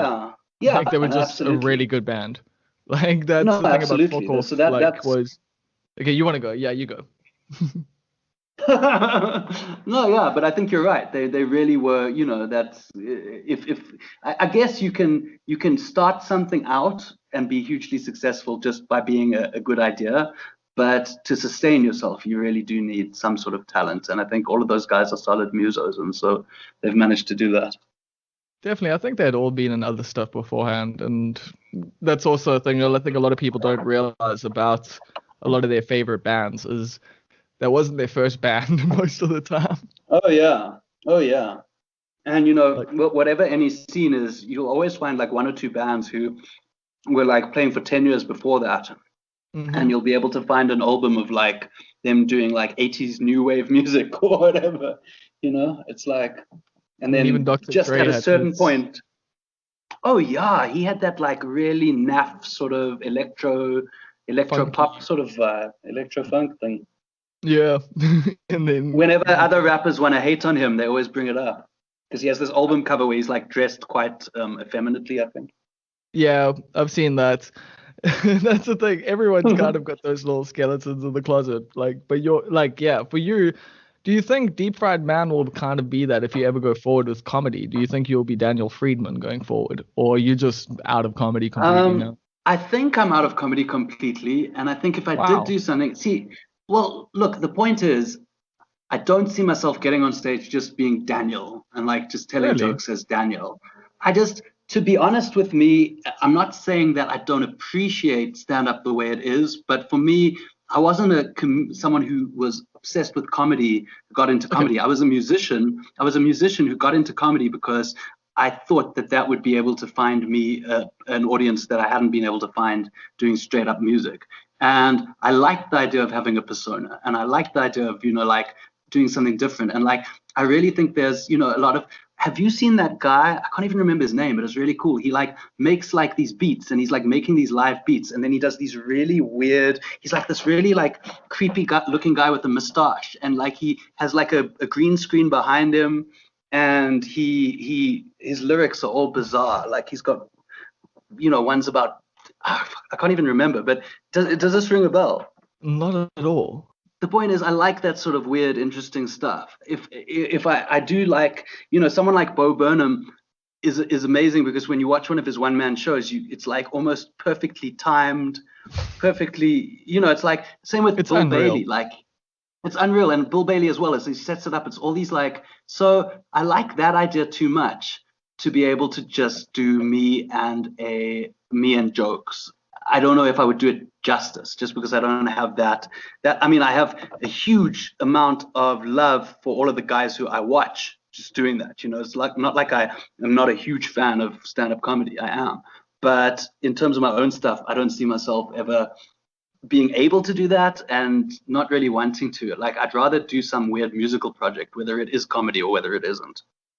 Okay. And so is Deep Fried Man dead yet? Or is he just resting? Well, I think I've been pretty consistent in saying that this is a horrible thing to say, but in saying that it's not that Deep Fried Man is dead, it's that I won't put on that hat and that bow tie unless it's for serious money. And I say that You also sellout. just being realistic in terms of what, no, like, I mean, fuck, you can't even accuse Deep Fried Man of selling out, because the whole thing was like a novelty bloody singing comedian with a hat and a bow tie. It's like you starting out from having sold out, like the first day I got on stage, I had sold out. But it really is a case of, I've got two kids, and I just can't be in that stage anymore where I'm like doing people favors of doing and Yeah. also the new, but if someone wants to book me for a corporate, I'll do it. It's as simple as that. And if I do, I'll make sure I'm polished. I'll make sure that I've got a decent sort of mix of my newest stuff and older stuff. You know what I mean? But it won't be Yeah. like, But is there no it won't be desire like, to like pull a crowd? Like you don't have the desire to get in a theater, have a couple hundred people come and watch you perform. I do miss that. I do miss that. But the flip side of that is, the last run in the theater I did, I wasn't really pulling a crowd. And when you've experienced that, I mean, I've done various one man shows, and have had ones which have been where I pulled a crowd, and then the last one I did, I really just didn't pull a crowd. And once you've experienced that, it's like you losing money. You have two performances in one day, because that's the way it's structured. And then like on the first performance on like a Sunday afternoon, there's like 4 people booked. You don't really come back from that in terms of like how, I mean, I'd rather honestly sit in a cubicle, which I don't anyway, but like I'd rather do, it became that much of a job. And I do want to pull a crowd and I do want to do something, but if I do, I want it to be with me doing something fresh, something where I've got that passion back. I don't want to just be like a parody of myself or I mean, in comedy, you get all these guys who you get a lot of role models, but then you get a lot of guys who are like anti-role models, in that you look at them and you think, I just need to fight hard to never become that at all costs. And I think comedy's a big one. No, I mean, like Louis C.K., I don't even just think for me, not to jerk off whilst I'm talking on the phone with people. I mean, I've been doing it. No, that's a good lesson to learn. That's a good lesson to learn. But like, honestly, that's a very good lesson to learn. But like, that's a bit of a unique case. It's like a bit, like. but I more mean like in South Africa. I don't want to name names, but you get these like older comedy guys. I saw this guy get up in Parkers, and he. He just was awful. It's like he hadn't refreshed his jokes in about, ever many years. He's like telling jokes about Mbeki and Buthelezi. You know what I mean? Gigs like that. So then you see that, and then people are like kind of clapping politely, and then someone said to me like, that dude, he was once the biggest thing in South African comedy, filling out huge theaters, all that sort of stuff, and you just get that feeling of like the idea of being able to quit at some point before things go pear-shaped is really good, because I can still, if I stop tomorrow, remember getting decent crowds, getting good applause, feeling good about the show, having a good energy about it, rather than it getting to this point where I'm just rehashing the same old shit. And it's been going in that direction slowly, and that's why I think now is a good time to get out. This kind of like actually relates to the beginning of our conversation. I love that. Like, you got to, it's about choosing your own time to bail. Absolutely. And I also think what's important is that what you do, whatever, I had a persona, as in like a specific persona that I actually invented. But no matter who you are and what you do, you've also got a persona. You're getting up there. And even if it's just an exaggerated version of yourself as a comedian, you've got a persona that you do on stage. Yeah. And whether it's comedy or music or you're a DJ, whatever it is you do, you can't have your entire identity tied up in your art or in your job or in your craft or in whatever you do. Because if it gets stripped, like you've got to be secure enough that if it was all stripped away, you'd just be happy to hang out with your friends, and you know what I mean. It's like, yeah, I think that's why it took me so long to like quit Durban Is Yours, because I just felt like so much of my identity was tied up in that. Meanwhile, it wasn't working for like probably 2 or 3 years. Like I kept it going, and it was just one of those things where it was just like, eventually it was just like, dude, you don't actually need to do this. Like you're you. Absolutely. You're not the website. And in doing that, it kind of saps sort of everything that made it fun in the first place. You know what I mean? It's like, so I think there's parallels with that and the comedy thing. And also like, there is a sense in which I look at guys like, Robbie Collins and guys like that, and the way they talk about comedy, and you don't feel the same way. Complete obsession. Yeah. And it's like, kind of like, kind of felt a bit like, sort of, it's good, but it's not that good. Yeah, I sometimes feel like an imposter when I talk to those guys too, where it's like they're like, I have to get on stage every night, and I'm like, I could chill. Like, I love absolutely. I love being on stage so much. It's one of my favorite things in the world, but it's also not this thing that like I have to constantly do. It is something I have to do. I do, but I'm more of a let me sit and think about it for a while, and then let me come present this thing to you thing. Or I'm getting more towards that phase now where I just want to like write shows and do that. But I'm doing so many other things now. Like because of Corona, I've moved to screenwriting, and that's been a fucking wonderful space to explore. And that's the cool thing about being comedians, is that you can actually move on. I mean, you've had a very varied career as is, but I mean, it feels like you're quite an adaptable human being. Yeah, I think a good thing to do as a comedian in South Africa is to have a focus which outside of, which might use comedy, but like the idea of writing, and, I think everyone's done it, but I think you're not really going to have a solid career in South Africa as a comedian unless you're like one of the top 10 guys, like a Riyad Musa or Luis Ogola. And other than that, whether it's like, I think Glenn Biederman Pam directs and some people write, and like everyone's got their thing, and it's really important. I really also believe you get these purist stand-up comedians. I think Doug Stanhope is an example of one of those guys who always used to like, comedy is not supposed to be about getting a sitcom. It's not supposed to be about doing this or that. It's supposed to be about just doing stand-up. And I've always thought that was really silly. I believe whatever you do, you should, try and do as many different things as possible. Things that you suck at, things that you're good at. I think his big issue was just people coming into the store, like, because I think he was at the Comedy Store probably at the time, and it was like they're just coming there to try and get famous enough to get on TV. Like, that was his big issue. Oh, yeah. I don't think it was necessarily like, hey, you want to do TV and you want to do comedy. It was more, you want to do comedy so that you can do TV was his issue. But that's also whatever. Let other people live their lives.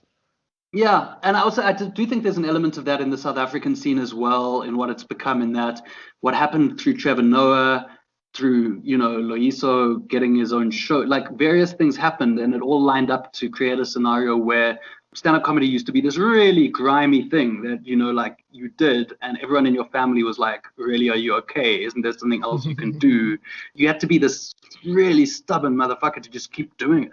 And I've seen a sense that after all these things have happened, there are guys who get into stand-up comedy now because it seems, sexy, or, an easy way to get laid or whatever, I mean, I'm not, if it sounds like this is a big deal for me, it's really not. People must just do whatever they want to do, like you say. But I do think there's an element of that, and I do think that, like, I get where Doug Stanhope's coming from in terms of being a bit of a purist.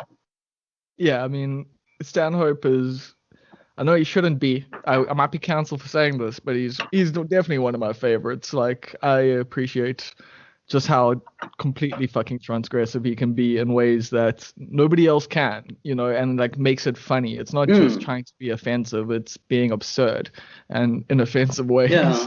And that's what takes it so far. Yeah, I mean, I think there's got to be something beyond the shock value, or the transgressive value that, I don't think people would like any artist if all it was that. But obviously everyone's lines are different, like obviously, in being a lefty or whatever, it's not a good time to, like Bill Burr, for example, especially since his last special was like this.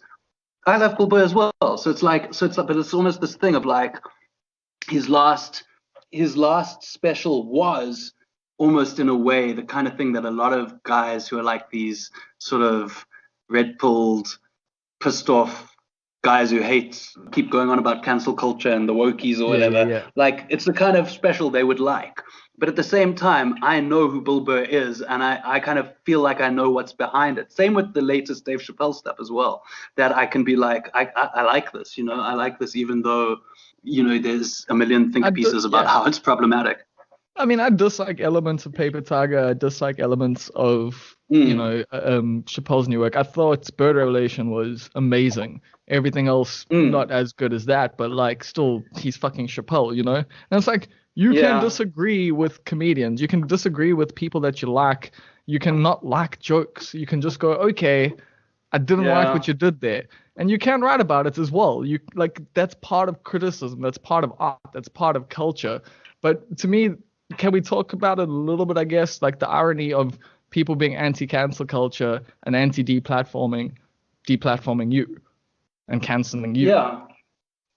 Yeah, well, I mean, that's, I'd love to talk about that because it's almost a pet issue of mine, which really pisses me off. In South Africa, we've inherited this guys who have, well, first of all, culture worldwide has become more right.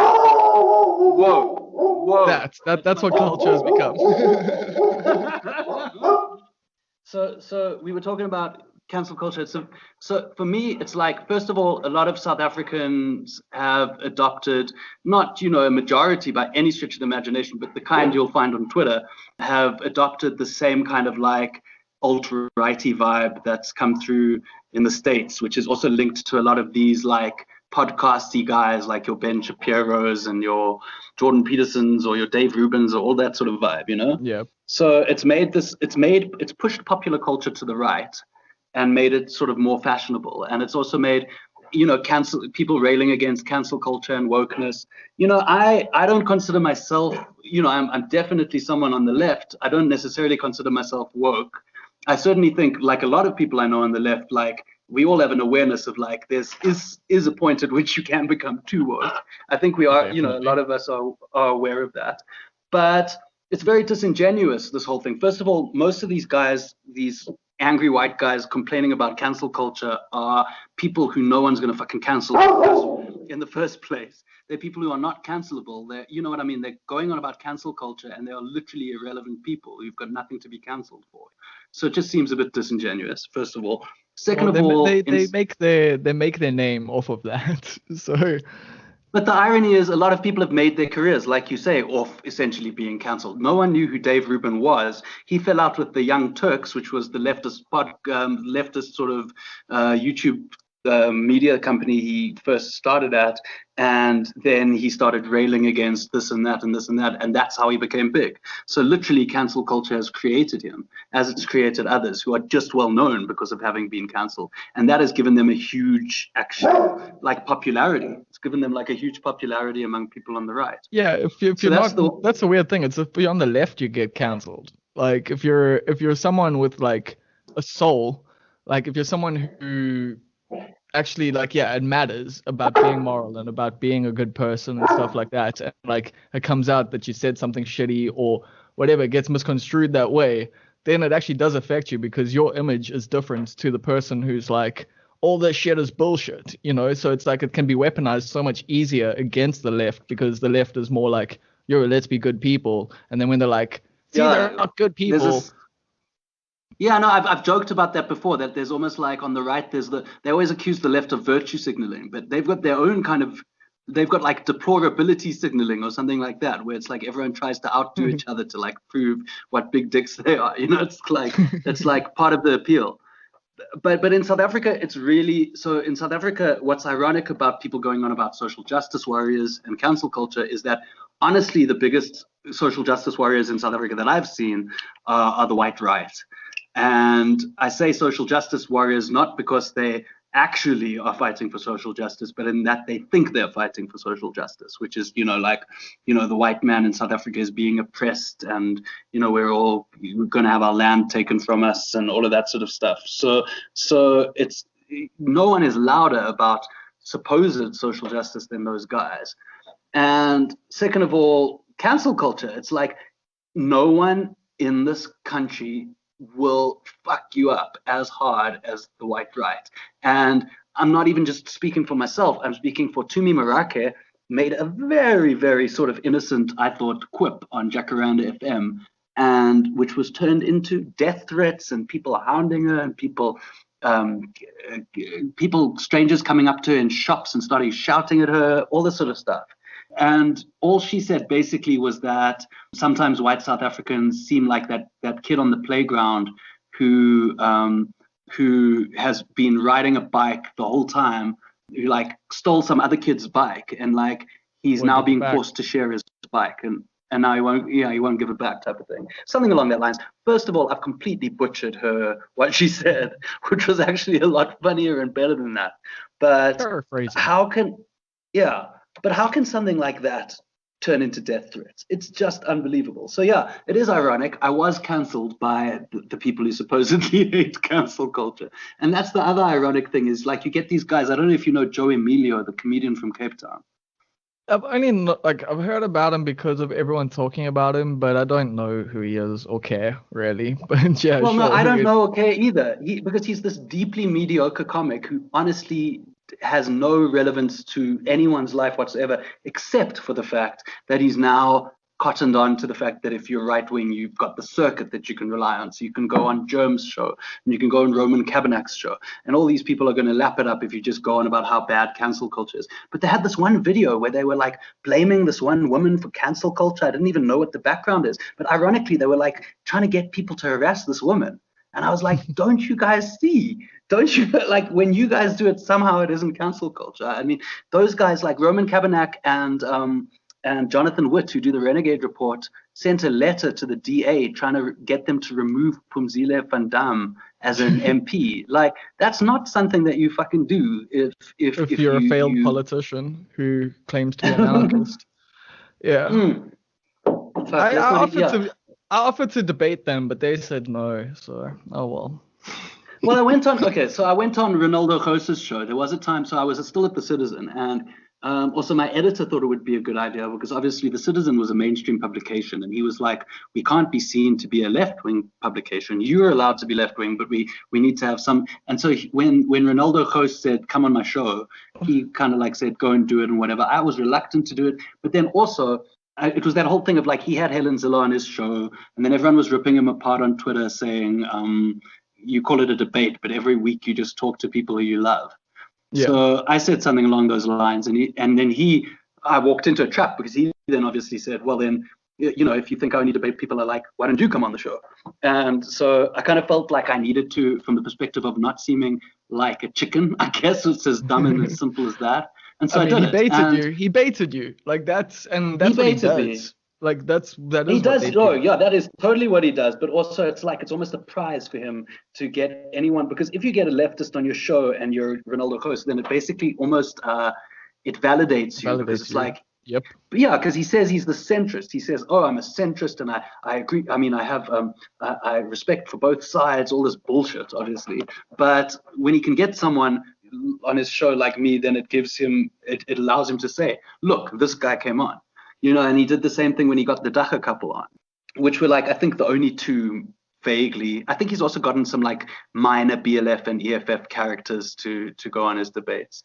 But so I went on it, and do you know what really struck me is that all the comments on the video that he posted of it, like almost all of them were just fucking anti-Semitic. It was all this stuff about like, Jew this and Jew that and controlling the world and all this sort of shit. And I'm like, this guy pretends to be a centrist, and his audience is literally exactly the same as all these guys, like your Willem Petzers, AfriForum types, you know?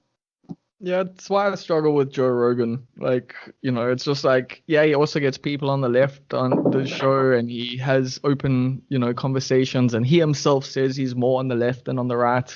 But the voices he gives credit to all the time, and like his audience, it's just like, it doesn't line up with what you're telling me that you're telling me, you know? Yeah. And my problem with it mainly is that he's hugely influential. He has a huge platform, and I think through that, he has turned people like Stefan Molyneux or whoever, like all these really deplorable fucks, like he's put them on it's always this thing of like, we have things from both sides, but it's not equivalent. It's not equivalent to have some guy on the left who's like a journalist who went to cover some war or whatever, and then the next week you have someone on the right who literally wants to create like a white ethno state, or he thinks women are, you know, it's like all this like really. And the thing is, as much as like you as a host can go, oh, that's crazy, like you're letting this like entire speech go out, and you can even go, oh, I don't agree with you on that, but a large swathe of your audience is already on board with that mode of thinking, so you're kind of just reinforcing it. And I don't know, like I debate things with the Joe Rogan thing, because it's like, you know, how much responsibility does he really have as someone who started his own thing, you know, like, and it just got popular, like it got successful through good tactics, like clever tactics, like appealing to the left and the right, getting guests that are controversial, getting guests that are high profile. You know, he's made it that way. And it's like, he's got great power, and it's almost like he doesn't necessarily feel, well, I guess he does feel, I don't know, I can't put words in his mouth, you know, but like maybe he does feel like he's got a responsibility, but his responsibilities are different. So I don't know. Yeah, it's a weird one. To me, it's as simple as that. It's frustrating for me that we've got into this place where everything's shifted in a way that it's made to seem like someone, you know, along the lines of Ben Shapiro or whoever it might be, is equivalent to someone on the left. I just don't think that that's true. Well, like Noam Chomsky or whatever. But also not only that, it's like there's a huge kind of gulf between the sort of alt-right or whatever they're called now. It's an outdated term. and with sort of old school American conservatives, you know? And to me, it seems like there's the left, there's the center, and then the right would be those old school conservatives and that whole thing of like, you know, your standard old school Bushish Republican types, you know. And to me, the alt-right take it way further to the right, you know. So it's like frustrating to me to see these guys put forward as reasonable and rational. And it's as simple as that. I'm with you there, man. And like, I don't know. It's weird because it's one of these things. It's why like I don't really go into like I've quit Twitter from my own account, and I try not to say too much on Facebook and stuff like that because I'm just over the way discourse has gone. Really, like it's just become chaotic and messy and insincere, and just so many people are just trying to make their names off of being controversial political figures, and it sucks because I can see the effect that it's having on culture, but the problem is it's also like, you know, there's also the left does give the right a lot to attack a lot of the time with absolutely. You know. Yeah, and also like what makes me uncomfortable on the left, being a member of the left, is that there's this sort of feeling that because you are on the left in terms of some ideas, then you have to tick every single box. And it's like when it comes to every single issue that comes out, you all have to be, and I think you get that on the right too. And I think it's a very bad sign that that's how polarized discourse has become. It's like, if you're on the right, you're generally supposed to be anti-abortion. You're generally supposed to be pro-gun rights and pro-everyone carrying a gun. You're supposed to be anti-immigration.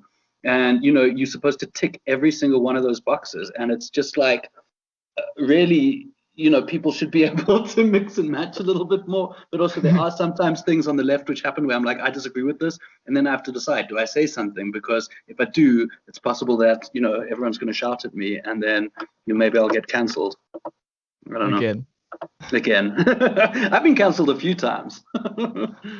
Oh, man. And you're still happy. Life's still going on. So I guess, yeah. I mean, but the thing is, the reality of it, like, would you mind speaking before we end just a little bit about like, what the reality of what it's like to have just people constantly emailing you hate, messaging you hate, getting fired, all of that shit just because of parody? Yeah, so it was really when I had this song, The White Genocide, which had been out for years and years, and you know, which I'd done all over the place, and I'd never had a backlash when I did it live, done it in all white audiences and whatever, and I'd never had a problem. And this dude chopped it up and made it sound like the song was in support of farm murders, which is obviously like a completely brutish distortion of what it was. And then he quite cleverly, in terms of playing on people's emotions, he discussed stories of people who had been tortured on farms in between little bits of my thing. So it created the impression that you know, I was like the farm murder guy, like yay farm murders, which is obviously not the case. Even now, I get worried. Like, I've just said yay farm murders in terms of explaining that wasn't the case. And now I've suddenly thought I shouldn't have said that, because what if someone were to make something and chop it up so it sounds like that's all I said? Because that's happened a few times as well since then. I mean, so... And you can't get ahead of that stuff because you can like put out the real audio, but that's already gone viral in spaces that you can't even reach. Yeah, and people don't care at the end of the day. It's like... They know it's insincere. It's the same thing that happened like with Joe Rogan and various other people. You know, clips come up where like they cut just to the bad part of what someone said. Yeah. And I've even been upset. I've even been like, oh, fuck you. How can you do this? Blah, blah, blah. Yeah. How can you say this? And then you hear the whole thing and you're like, yeah, that was bad. But he did immediately say, fuck, was I racist there? And, you know, like shit like that. And it's like, but then people cut all of that out and just go, fuck you. You're canceled now. And yeah. No, it's a problem. But so I'm living proof that happens on the right, although it always gets accused of happening on the left. But so basically, the background of that is, why did this guy make the video in the first place? Because I had written an article about him in The Citizen, because I had been given access to all the stuff that he did on his Discord. Because to me, it was important to show that this was a guy who was claiming to be a centrist and being reasonable. And on his private Discord chat, those guys were posting the most racist, pro-apartheid memes, pictures of Verbut, all of this sort of stuff. So it was basically revenge. He thought yeah, so he basically took revenge on me by making that video. But I can remember what it was like because me and Jay were out at the moment at that time we only had one child and we were out with the kid and we were having fun and I'd been used to having a few bad backlashes and so I went on social media and I saw some people were shouting at me and I was like, Jay saw I was troubled and she was like, "What's up? What's wrong?" And I said, "No, it's just a minor social media sort of thing. You know how it goes. I'm sure it will be over by later today." And it just got worse and worse and worse. And people started sending me the kind of shit that I'd never seen before, like anti-Semitic memes and people like threatening me with violence and all this sort of shit. And I hadn't seen the video yet. And this was the first time I realized, like, oh shit, this is more serious than usual. And then throughout that day, it just got worse. And then the next day, it just got worse. And then the next day, it just got worse. And it was like I'd had minor controversies before, but nothing like this. And then, so I guess the really scary part is when guys. So the most scary shit that happened to me was that there was someone who messaged me on Facebook as a courtesy and to do me a favor to let me know that someone has been spreading my details far and wide. And he shared it. It was like my ID number, my old addresses, my current address, my phone number, my cell phone number. It was like everything. And he said that someone had thought that he was, sympathetic and would want to receive the stuff, and so he sent it to me. So I knew that it was, which was great of him to do. But then I looked into it, and it turned out there was a private detective, like who had basically, because they have access to those checks you can do on people to get all that info, and he had done that. And spread my details sort of far and wide. So that was hard because people were phoning me up on my cell phone every fucking 5 minutes. And then the scarier thing was that someone emailed me a picture of my house on Google Maps. So I was like, and like all this stuff about how, we're coming for you and all this sort of dumb shit. But yeah, so that's hard because also I think, Jay took it really hard because as many, most sane human beings in this world, she wants to bring up her kids in sort of peace and quiet, safe, stable environment. Yeah, and in a safe, stable environment. And obviously, as someone with kids, you like putting on a brave face, trying to act like everything's okay, but you're worried. And I think if I knew then what I knew now, I would maybe be a little bit less worried. But then whenever I say stuff like that, Jay says, you really aren't overstating how bad it was. She was there. I watched the Zodiac last night, so I don't know if I would be understating anything. Because when people have your number and when people have your details and stuff like that, that is incredibly scary. That is something that like I'm not even famous and I worry about that. But also it's like this thing of like they think you've done something that you haven't done. But like, so then there's this question, what do? Do you try and convince every one of them that they're wrong?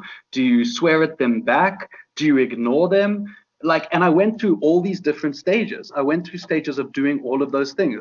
A couple of the guys who phoned me, like I had a sincere conversation with them where I was like, this is how what I did was misinterpreted. I don't support farm murders. I mean, who does? That's just a completely insane concept of someone supporting any kind of murder, And so I did that with some of the guys. Then, I got to the point where I was like trying to outdo them. They'd phone me and shout at me, and then I'd shout at them back worse, And that's obviously a bad place to be. Eventually, I just started dropping them. I mean, So I think that was the one thing. And then, like, it was only a year or so later than at the Citizen that it all came to a head when I dropped a tweet which I shouldn't have dropped, and that led to this and that, and then I was fired. And it was like I just had never thought of it as being possible that this shit could actually lead to like me getting fired or anything like this. And I think I overstated. One thing I've learned from this experience is that these guys have a lot more clout in South African society than you would think. Like whether it's AfriForum or, a lot of these, like they can kick and scream if they want to, and they'll get shit done. You know what I mean? So that's what I remember Devin Hofmeyer, Steve's son, had put out this thing about me. Like that was because the last thing that led to me being fired, it was like they actually did a campaign where they told people to phone the Citizen and try and get me fired. Yeah, no, I saw that. And one of the things that I remember from Devin Hofmeyer's post is he said, which is almost true in a way, he said like the problem with liberals. Like, I'm not a liberal, but like I think he's one of those people who sees anyone to the left of him as a liberal. So he's like, the problem with liberals is they stand alone. We are united, but yet they are just lone wolves who stand alone. And that's kind of true in a way. And it's not a bad thing. It's because, I'd like to think it's because people being able to think for themselves, like. And that's the funny thing is, like, libertarians always say, they're about freedom of thought and about individuality and stuff like that. And then they become part of these big groups. Yeah, no, absolutely. It's complete bullshit. So, no, I mean, that's very true. And like, but it was true in a way. There's one thing that these fuckers have. It's unity. If Devin Hofmeyer puts out a post saying this guy is a Satanist, and he's fucking animals in his backyard, whatever he says, they'll believe it and they'll get on the phone and make those calls. They won't do any research. They won't try and find out what the background is, anything like that. And if they did, that probably wouldn't implicate them either, because anyway. But so the point is, that was, I was very angry after that happened. I was very angry with Charles Cilliers, who was my editor, because he was the guy who'd always had my back there. And at a certain stage, whether it was through expediency or whatever, he just decided that he needed to cut me loose. He described it as him just treating me like he would any other employee, which is bullshit, because all the lawyers I spoke to since then have said that they didn't have a case. All they did is cave into pressure. They shouldn't have fired me. In fact, they've reversed that. On my record now, it says that I wasn't fired, which is a bit of a mixed blessing, because it's not like when I was fired, they put out a big statement saying I was fired. And when they unfired me, so to speak, they didn't put out a statement then, obviously. Yeah. But so it's a mixed blessing. But it's like, I had revenge fantasies for a while. I like some of the players involved. I was like, I'm going to go to their house and do this and do that and do, really stupid stuff that, like, even at the time I knew, like, this is stupid stuff. I mean, that's my pre-thoughts with all of this. That's my thing of, like, if anyone fucks with me, like, I'm from Mbilo, motherfucker. Like, things will happen. But no, at the same time, stage. Yeah, you start I know that's so unreasonable. No, it's not that it's. Do you know what I've come to realize, and I've even had a little bit of experience, obviously in small things, but every time you try and get revenge on someone, it comes back to you. Yeah, you gotta dig to graves. The best. Yeah, exactly. And so the best case scenario is that you make someone else's life shitter for a short amount of time, and then it comes back to you, and then your life is shitter too. It's like. I mean, it's stupid, trite shit to say, but it really is true that the only real form of revenge you can get is to forget about those fuckers, live well, concentrate on your own shit, have a good life. Yeah.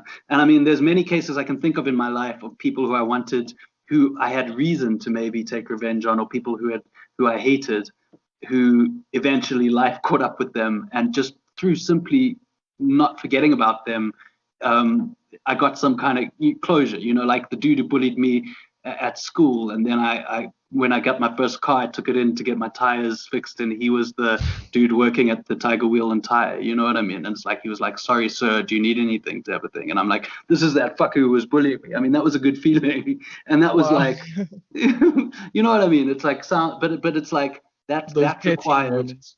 Yeah, but that required nothing from my part. I guess all I'm saying is that if you just let life take a toll on people, then generally some kind of, another example is another dude who used to bully me hectically at school. A dude brought him up the other day, and I was like, yeah, I remember that dude. He used to bully me a lot. And the other guy couldn't remember that. And he said, no, what I remember him for is that his dad had died, and, he was really messed up over that. Oh, wow. And I thought about that, and I was like, that was the first time I actually saw him as a human being who had his own shit. And like, stepping back from the situation, is it completely unreasonable that someone who's lost their father would act out in ways like that? It's not, So something that meant so much to me at the time, and that really, like, he'd ruined my standard 6 year and embarrassed me and whatever, and all of that stuff. When you get older, it just falls away when you just see him as a like kid who was struggling because his dad died, Yeah, definitely.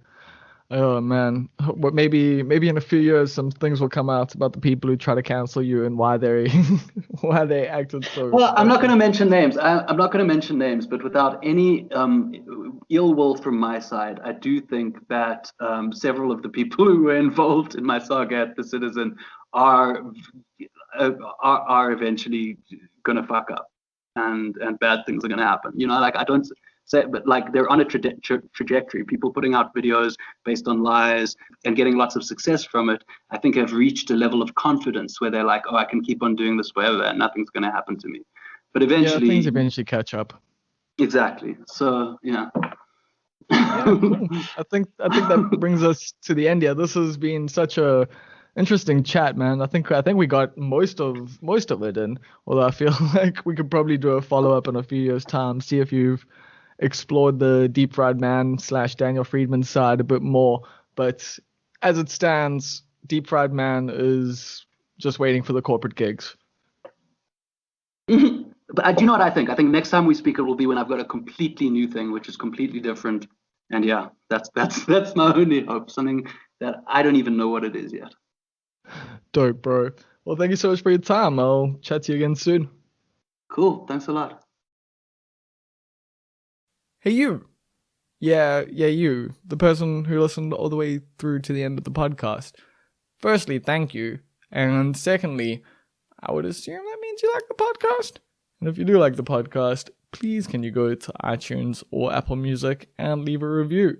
And I'm going to give you something for your troubles. Well, I'll give one of you a month something for your troubles. If you email me a screenshot of your review to bob@almostperfect.co.za, I will send one of you a mug. That's what I'm doing. Every single month we're doing a giveaway where we give away a mug to one person who has left a review over on Apple and iTunes. And I know some people are like, why just there? And it's like, that's because where the fucking algorithm shit matters the most in a lot of ways. And so, sorry to people who listen on other platforms. I know, like, a lot of you listen on other platforms. But if you have iTunes, then just, like a little 2-minute thing, just go there.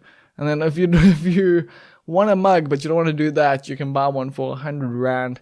And 10 Rand from every mug sale goes to Sasonke. Sasonke is an organization by sex workers for sex workers that are working to decriminalize sex work and who also support sex workers in a lot of other ways. So you can check them out at sasonke.org.za, or you can just buy a mug from me and I'll swing a tenner off of every mug sale to them. And other than that, thank you so much for listening all the way through to the end. I hope you have a good day.